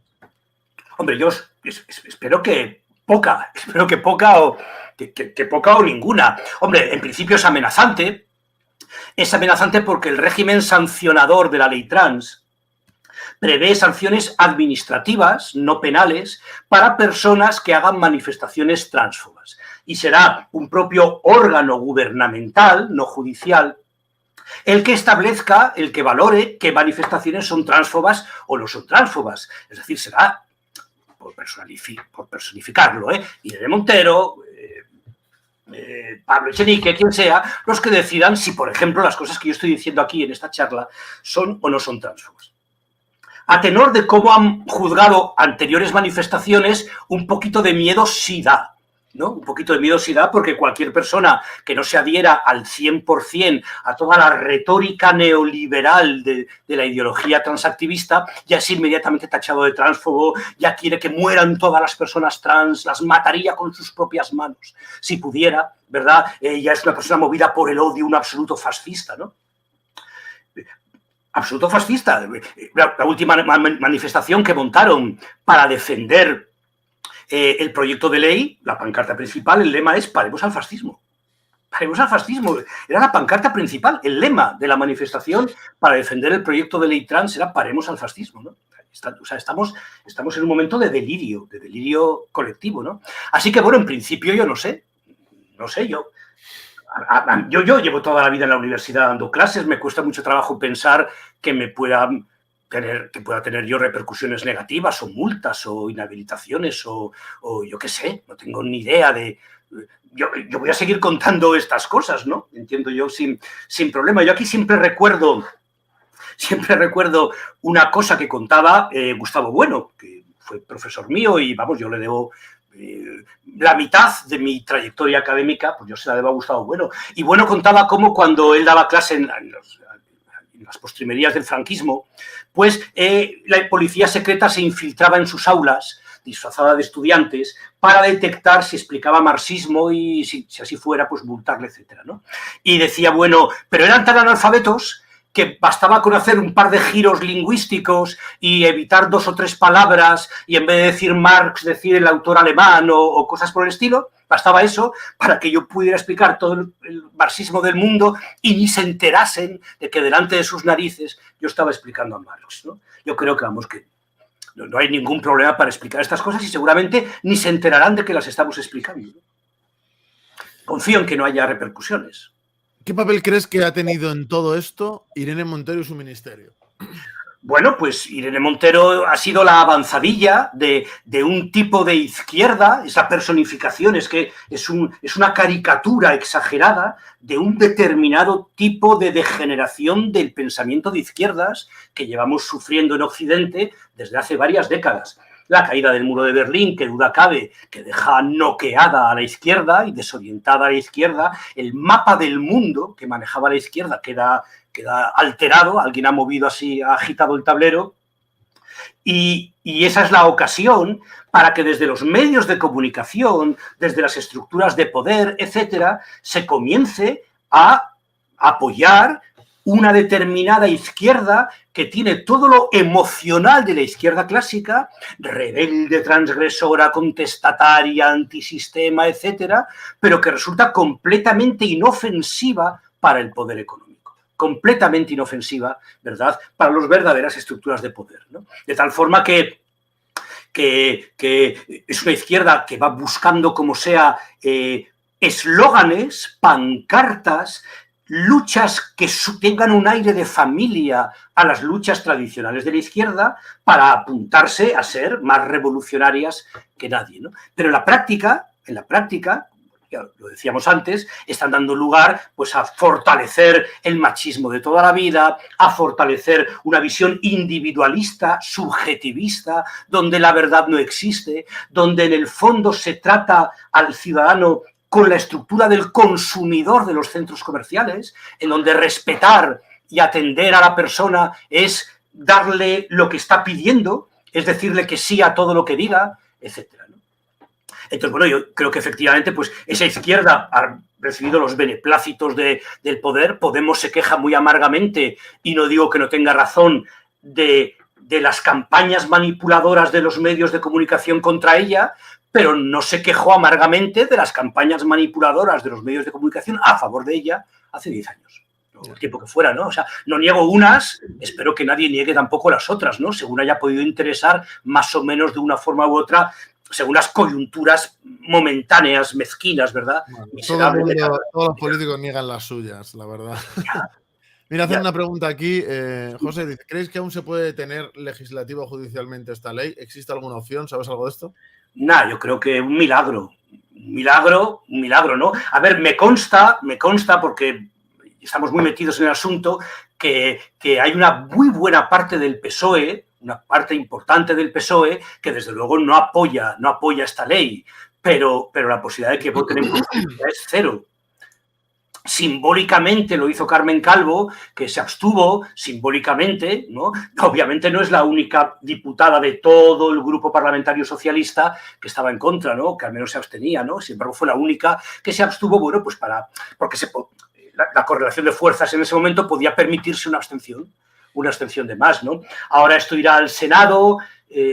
Bueno, yo creo que la posibilidad es nula, ¿no? Es mínima, millonésima, vamos, infinitesimal, ¿no? Hemos ido perdiendo todos los hitos previos. No creo yo que ganemos el último, sería algo verdaderamente excepcional, ¿no? No, yo no tengo yo ya estoy en modo post-ley, ¿verdad?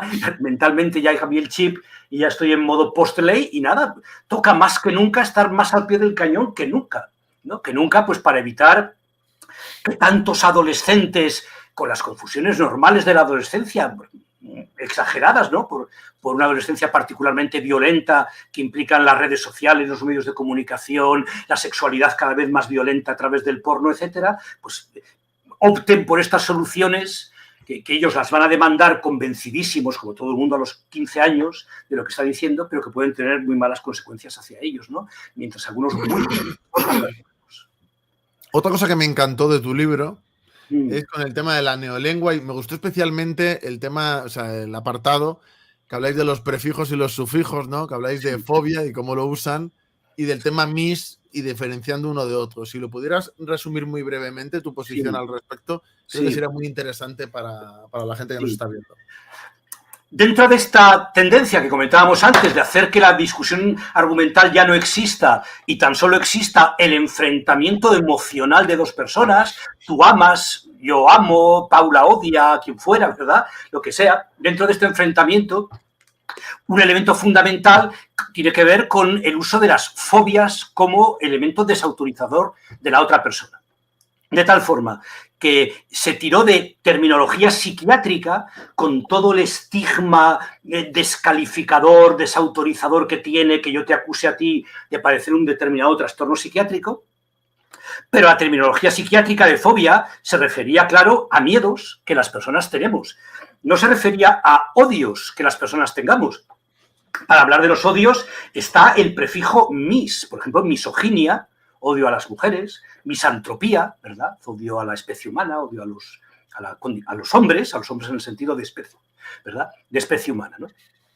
Pero misantropía o misoginia o mistransia, mismarxismo o lo que fuera, no tenía el valor argumentativo que puede tener marxismofobia. No, tú eres un marxista fóbico o tú eres un... Sí, no queda igual, ¿no? Sí, no queda igual. De tal forma que desde hace, pero menos de lo que nos parece, desde hace 15 años a esta parte, aparecen 20.000 tipos de fobias diferentes. Pues lesbofobia, islamofobia, aporofobia, xenofobia, gordofobia, putofobia, surrofobia y claro, transfobia, faltaría más, ¿no? Transfobia que se convierte en el pecado original que todas las personas tenemos. Este tema lo estoy centrándome para cosas futuras cada vez más, esto de la identidad de género como el nuevo alma, ¿no? Indefinible, esencial, interna, es la idea de alma de toda la vida, y la transfobia es el pecado original de que nos podemos redimir gracias a la religión queer, a una iluminación que de pronto nos descubre que todo era mentira y en verdad vemos una luz que nos ilumina, ¿no? Pero hay que decir muy claramente que las acusaciones de fobia no forman parte del debate racional, porque no son un argumento, sino es la forma de decir, no voy a rebatir tu argumento porque tú estás discapacitado para hablar de ese tema. ¿no? Es decir, es un intento de expulsarte a ti del debate, no rebatiendo lo que dices, sino atribuyéndote una condición mental que te inhabilita para hablar, ¿no? Tú no puedes hablar, Roberto, lo siento, fuera del debate, porque padeces este trastorno mental. Padeces este pecado moral que es la transfobia y por tanto no debes opinar. No debes opinar. Y si reconoces que lo padeces, lo padeces. Y si niegas que lo padeces, lo padeces. El doble. Lo padeces más, efectivamente, ¿no? Con lo cual es una profecía autocumplida en el momento en el que queda dicho, y además lo dice alguien que ya ha visto la luz, ¿no? Que ya se ha liberado de su transfobia, pues entonces te lo dice a ti y queda demostrado por el mero hecho de ser dicho, ¿no? Es intolerable que en organismos oficiales, en textos jurídicos, en universidades, etcétera, se estén utilizando argumentos en fobia, LGTBI-fobia, transfobia, etcétera, para justificar supuestas afirmaciones de tipo normativo, de tipo jurídico, yo qué sé, del tipo que fuera, ¿no? Es absolutamente intolerable. O sea, pero ¿cómo que yo tengo un miedo insuperable a las personas trans? ¿Cómo que yo las odio? Pero que estamos aquí argumentando, usted rebata lo que estoy diciendo, si me hace el favor, que puedo estar perfectamente equivocado y le agradeceré mucho si me lo indica, ¿no? Pero la forma no es decir, no voy a entrar en lo que usted dice porque usted odia a las personas trans, como lo demuestra que no estoy de acuerdo con mi teoría, ¿no? La teoría queer es la única teoría que tan solo puede ser debatida por los que están a favor. O sea, que el propio ejercicio de la teoría queer lleva a concluir que no debe permitirse que nadie la debata si no está a favor, ¿no? Y entonces, claro, efectivamente podemos debatirla, pero bueno, ese es el estilo de los debates que yo no entiendo, ¿no? Quería hacerte, bueno, hay una pregunta que estoy obligado a hacerte, teniendo en cuenta cómo se titula el libro. Sí. Y ya bueno, me quedan algunas, pero ya no me quedan demasiadas para luego leer las de la gente. ¿Existen los cuerpos equivocados? Creo que esa estoy obligado a hacértela. Sí. No, claro, ¿no? ¿Cómo van a existir los cuerpos equivocados? Pero ¿cómo va a existir eso? ¿No? Y además la Tierra es redonda. No, vamos a ver, es impensable la sola idea de que en el momento de la fecundación, ¿verdad? En el momento de la fecundación es impensable que se cometa algún tipo de error o pueda haber algún tipo de fallo en donde de pronto ya el XXXY que se forma es el contrario del que debería haberse formado.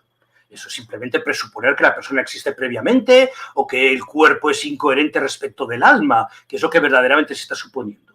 Salvo que queramos dar una lectura biológica del alma y decir, no, es que existen los cerebros rosas y azules. Entonces, sí es posible que por un error en el desarrollo del individuo, el cerebro rosa y o azul no se corresponda con los genitales o con las hormonas o con los con las gónadas o lo que sea, ¿no? Pero la idea de que existen los cerebros rosas y azules es de nuevo el neurosexismo al que nos llevamos enfrentando toda la vida. Es de nuevo decir que sí, en verdad está en el cerebro que las mujeres se queden en casa fregando y atendiendo a los niños y a los ancianos, y está en el cerebro de los varones que salgamos a la calle y que seamos presidentes de gobierno y que conduzcamos camiones mientras mascamos un puro. Yo creo que son claramente construcciones culturales y que no tenía ningún sentido ponerlas en el cerebro. No, pero cuidado, porque el mes pasado acaba de salir un estudio en tal revista que encuentra que el cerebro de las personas trans se parece más al del sexo hacia el que transitan, por así decirlo, que del sexo del que provienen. Claro, yo llevo 30 años metido en esto y he visto que se encontró la causa biológica de la homosexualidad, del alcoholismo, del TDAH, de la extraversión, de las altas capacidades intelectuales, y duran 10 minutos esas explicaciones. O sea, duran 10 minutos. Yo ya he visto aparecer la explicación biológica hasta de ser religioso o no. Eso yo lo vi hace 20 años o 25 años, ¿no? Es cierto que periódicamente en las revistas científicas, en las que se publican todo tipo de barbaridades, que nadie tenga aquí una visión religiosa de lo que son las revistas científicas, periódicamente, una vez al año, sale un hallazgo biológico. Habría que ver cuál es su sensibilidad y especificidad. Son términos ya técnicos que yo creo que no es este el lugar para meterme ya en profundidad en ellos, ¿no? Pero yo qué sé, si hay un determinado marcador biológico que aparece en un 5% en las personas cis y en un 15% en las personas trans, no podemos decir que sea específico ni que sea sensible. ¿no? Porque hay un 95% un 5% de personas cis que lo tienen y un 85% de personas trans que no lo tienen, ¿no? Con lo cual, bueno, habría que ver los pormenores, pero mi experiencia, que ya llevo 30 años metido en estas cuestiones, es que las supuestas explicaciones biológicas duran 15 días y siempre acaban de aparecer en un nuevo artículo que se publica en el Journal of no sé qué de este mes, ¿no? A fecha de hoy, no contamos con ni una sola prueba neurológica que a priori, no a posteriori, sino a priori nos pueda decir qué bebé va a ser trans. Tampoco tenemos una prueba que nos pueda decir qué bebé va a ser alcohólico, ni esquizofrénico, ni ansioso, ni tendrá altas capacidades, ni extravertido, ni agresivo, ni yo qué sé.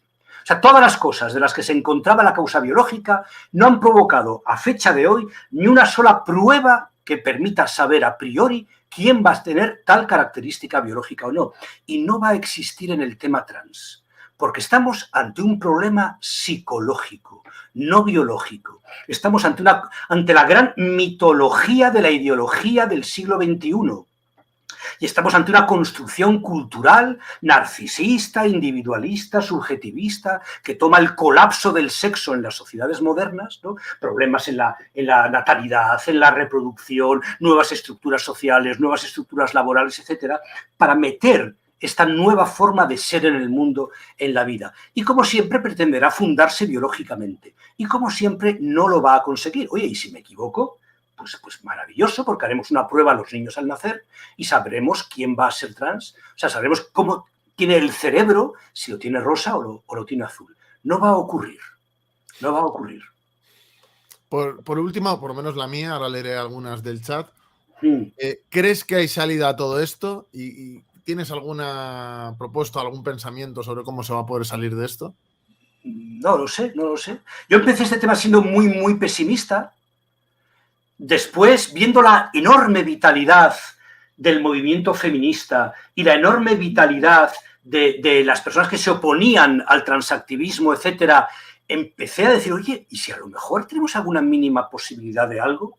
Y la verdad es que ahora vuelvo a ser un poco pesimista, no lo sé. Bueno, ya lo veremos, ¿no? Obviamente, este es un elemento, este es un problema, un movimiento social que tiene como una de sus señas de identidad, que tiene como una de sus estructuras fundamentales ser moderno. Y todo lo que se apoya y tiene como un elemento fundamental ser moderno, lleva en sí mismo su muerte, porque dentro de 20 años va a dejar de ser moderno. Y dentro de 20 años las chicas no van a querer ser como sus madres o como sus hermanas mayores. Y eso va a pasar, ¿no? Con lo cual, bueno, ser moderno es una bendición y al mismo tiempo es la maldición que va a acabar contigo. Así que es probable que en función de los desarrollos de la técnica, en función de los negocios farmacéuticos, en función de la mezcla de aspectos farmacéuticos y tecnológicos y de ciertas estructuras políticas y demás, el tema vaya cambiando hacia otras cosas, ¿no? Y es posible que simplemente muera y sea sustituido por otro que será peor. Así que no sé, lo que sea, pues habrá que ver lo que va a pasar, ¿no? Pero no estamos ante un problema local, en absoluto, estos análisis que a veces leemos de sesudos analistas políticos, de que no, esto es que Carmen Calvo y Irene Montero se llevan mal, esto es que las feministas del PSOE han perdido su cuota de poder y les da mucha rabia. O sea, estamos ante un problema planetario, no es un problema que ocurra en Madrid, en absoluto. Y bueno, hay partido. Vamos a decir, hace 2 años perdíamos 100-0, ahora perdemos 80-20. El parcial de los últimos 2 años lo hemos ganado. Yo creo que eso nadie nos lo puede discutir, ¿no? Y van a empezar a aparecer cosas nuevas. Vamos a ver qué pasa. Hay partido, ¿no? Insisto, bueno, yo soy pesimista, pero yo soy pesimista por naturaleza, ¿no? Cuando eres pesimista, la vida es una sucesión de buenas noticias. Y entonces, bueno, es un pesimismo defensivo, ¿verdad? Para protegerse. Bueno, bien, vamos a ver qué pasa. Yo creo que hay partido, aunque desde luego está la cosa muy difícil, ¿no? Ahora, el que quiera poner preguntas es el momento. Quiero leer una de Vanessa que te preguntaba que si el género tiene una base, o sea, material, una base, bueno, sí, era que si tiene una base material. Sí, material, ¿cómo no? Material, claro que la tiene, social, o sea, material, pero no material, no, yo qué sé, no en el género de la materialidad de la biología, o sea, no tangible que lo puedo tocar con el dedo una célula o lo que sea, no una cadena de ADN, sino material en el sentido de que son relaciones sociales que son tan materiales como las montañas, vamos. Son relaciones sociales reales, auténticas y que conforman su propio género de materialidad, ¿no? Entonces, claro, el género es la interiorización de los estereotipos sexuales, ¿no? Es la interiorización de los estereotipos sexuales y entonces, claro, tienen un origen, por supuesto, material e ideológico, ¿no? Y debemos denunciarlo en los casos en los que nos ocurra. No estamos ante un delirio gratuito, no es que de pronto la gente se haya vuelto loca porque sí, en absoluto, ¿no? Eso todo tiene una causa y es función, bueno, de los psicólogos si hablamos de la conducta individual, de los sociólogos si hablan de conducta grupal, etcétera, pues es justamente explicar el porqué del comportamiento y el porqué de los fenómenos sociales, ¿no? Pero sí, no es gratuito, no ha ocurrido porque sí cayó del cielo. Bueno, esto, Javier, no tiene mucho sentido con lo de hoy. Obviamente, si hubiera un régimen islámico, pues lo queer, obviamente no le iba a ir muy bien, pero no es el tema de... Sin embargo, aunque no es el tema, sí cabe... Bueno, pues si quieres tú, entonces sí. Entonces... No, pero 30 segundos. En Irán la homosexualidad está penada, no me atrevo a decir que con pena de muerte, pero gravemente penada, y sin embargo la transexualidad está completamente permitida. De tal forma que una posible salida para buena parte de los homosexuales iraníes es volverse transexuales, que es una opción perfectamente permitida y subvencionada por la sanidad pública. Te han puesto aquí, bueno, alguien que ha leído tu libro, diciendo que en el reverso del libro hay una referencia al manifiesto comunista. ¿Cuánta responsabilidad tiene el modo de producción capitalista, el capitalismo, de aquello que se analiza y que se critica en el libro? Gracias. Bueno, claro, como marxistas, digamos, de a pie, no marxistas especialistas, como digamos marxistas en la vulgata del marxismo, claro, entendemos que la ideología es un producto de la estructura y de la infraestructura, claro, o sea que los recursos y los medios de producción son los que determinan el ser social de los individuos y son los que determinan después la ideología de los individuos. Nosotros es cierto que no sé en dónde, si en la contraportada, bueno, sí parodiamos, no hacemos una parodia, hacemos una cita, una perífrasis, ¿verdad?, de la frase del inicio del manifiesto comunista, ¿no?, del fantasma recorre Europa y demás, ¿no? Sí, estamos obviamente ante un problema que va intrínsecamente vinculado al capitalismo, intrínsecamente vinculado a un tipo de capitalismo determinado en donde es la naturaleza de los individuos ya tiene mucho más que ver con su función de consumidores que con su función de ejerzan una u otra de las funciones en la producción de los medios de consumo, ¿no? Entonces, un capitalismo que nos ha vuelto a todos, antes que cualquier otra cosa, consumidores, que es lo que somos, y que para basarse en la publicidad necesita estar permanentemente adulando nuestra supuesta interioridad, ¿no? Hasta llegar a convencernos de que nosotros somos la medida del mundo, de que nosotros somos la medida incluso de nosotros mismos, de que yo puedo ser lo que yo quiera ser y que nadie me puede decir a mí quién soy yo porque nadie lo sabe mejor que yo. En aspectos objetivos, nadie me podrá decir a mí cuáles son mis gustos musicales, es posible que nadie lo sepa mejor que yo, efectivamente, ¿no? Pero mi edad, mi sexo, mi estatura, mi tensión arterial, mi número de hijos o lo que sea, por supuesto que la gente me lo puede decir perfectamente, ¿no? Muchas gracias, José. Bueno, esto sí era Radfem, yo la conozco cuando tenía 19, 20 años, de parar con ella, sí era feminista radical y luego pues mutó en lo que es ahora, con los años, pero sí lo era, ¿eh? Vamos, te lo garantizo. Y por último, que tengo por aquí tengo otra pregunta y ya te dejamos en paz, que llevamos hora y media, José. No, yo ¿Cómo combatiría al profesorado ideologizado en el generismo, especialmente en secundaria? Claro, es que los problemas están ocurriendo en los centros escolares. Es ahí, bueno, no solamente, por supuesto, pero es ahí un lugar muy importante donde están ocurriendo los problemas, en donde profesores a los que este tema les suena con la música de las orientaciones sexuales, profesores que apoyaron en su momento, seguro, pues eso, la homosexualidad, la bisexualidad, bueno, las diversas orientaciones sexuales de sus alumnos y que estuvieron ahí seguramente en la lucha a favor de su normalización y demás, pues ahora esto les debe sonar parecido, estar en la misma bandera, deben ser primos hermanos, ¿no? Si tienen la misma bandera ambos, si están metidos en la misma sigla, habrá mayor cajón desastre, habrá mayor insensatez conceptual que la sigla LGTBIQ+. O sea, en donde se meten orientaciones sexuales, identidades de género, condiciones anatómicas, médicas, como la intersexualidad, una Q, que vete tú a saber lo que pueda pintar ahí una Q, ¿no? Y luego un plus por si alguien quedó fuera.